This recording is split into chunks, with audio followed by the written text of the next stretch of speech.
Então, eu sempre me preocupei, cursos de capacitação, cursos de atualização, estou sempre dentro dessa área e agora estou fazendo pós-graduação em cardiologia. Está sendo um tremendo complemento que nem eu mesmo imaginava que seria, né? Para mim, volto a dizer, é uma honra estar aqui, mas assim, eu vou ver se eu consigo corresponder às suas expectativas, mas realmente, né? Essa área de atuação minha é a área que eu domino e, graças a Deus, consigo fazer de uma forma bem coesa, como eu disse, enxuta, né?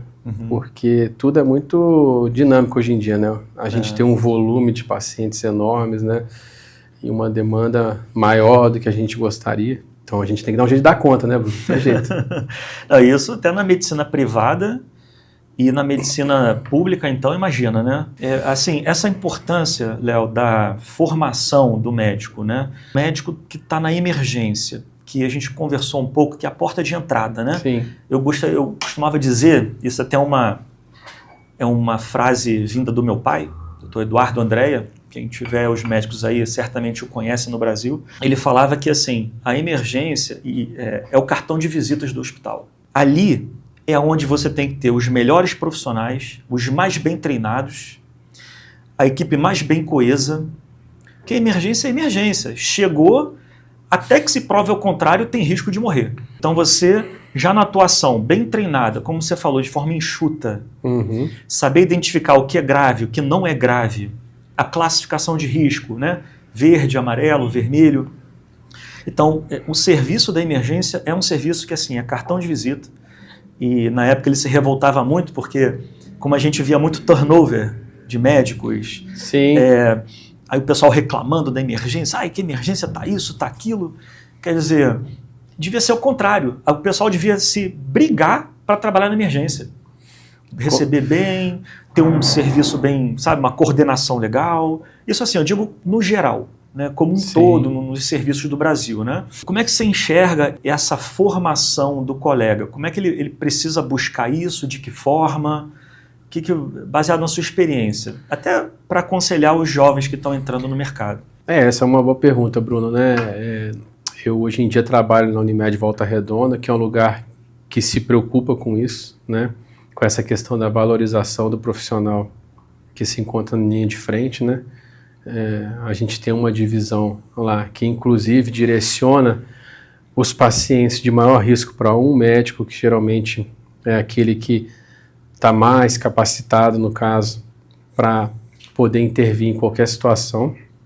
E, logicamente, né, o mais dramático são aquelas que necessitam de atuação rápida, né, que são os pacientes instáveis e de risco de vida. E eu acredito que as pessoas têm que buscar, hoje em dia, que trabalham na emergência, compreender que a emergência tem dois desafios, né?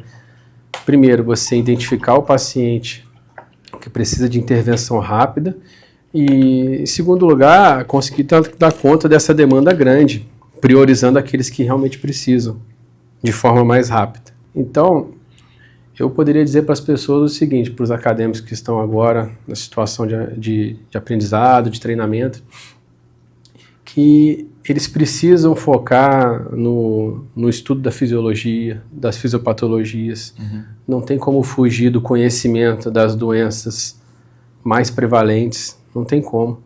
E, ao mesmo tempo, entender que as doenças cardiovasculares são as que vão trazer os maiores desafios na emergência. Isso parece bem claro para mim hoje em dia. É saber reconhecer, e para isso tem que estar muito fomentado conhecer o que é normal, sabe? Eu falo muito eu faço hoje em dia, né, preceptoria, né, de acadêmicos pela Estácio, e eu enfatizo muito isso para eles, que vocês precisam compreender o que é o normal no paciente, saber fazer um exame físico direcionado, um exame físico completo, saber em quem fazer um ou outro, ter total noção de propedêutica, de fisiologia, porque se você não tem esse conhecimento, dificulta de forma progressiva a sua atuação. Então é uma cascata que você tem que iniciar e você tem um atendimento rotinizado. Eu falo muito para eles, vocês têm que organizar um prontuário, vocês têm que ter em mente o que você vai começar e como você vai terminar,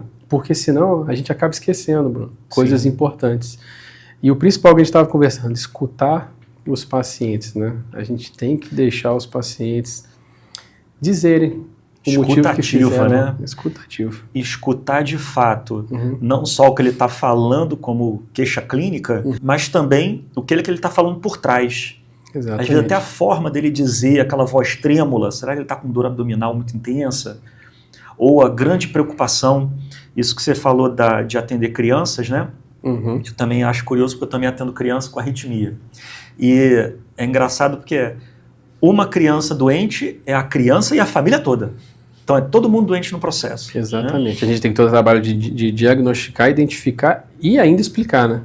Explicar. A gente tem que saber explicar muito bem para as pessoas conseguirem compreender, né, o processo, para te deixar trabalhar também, né? Ah, sim, desmistificar muita coisa. Essa questão da formação também enxergo muito, assim, importante, né?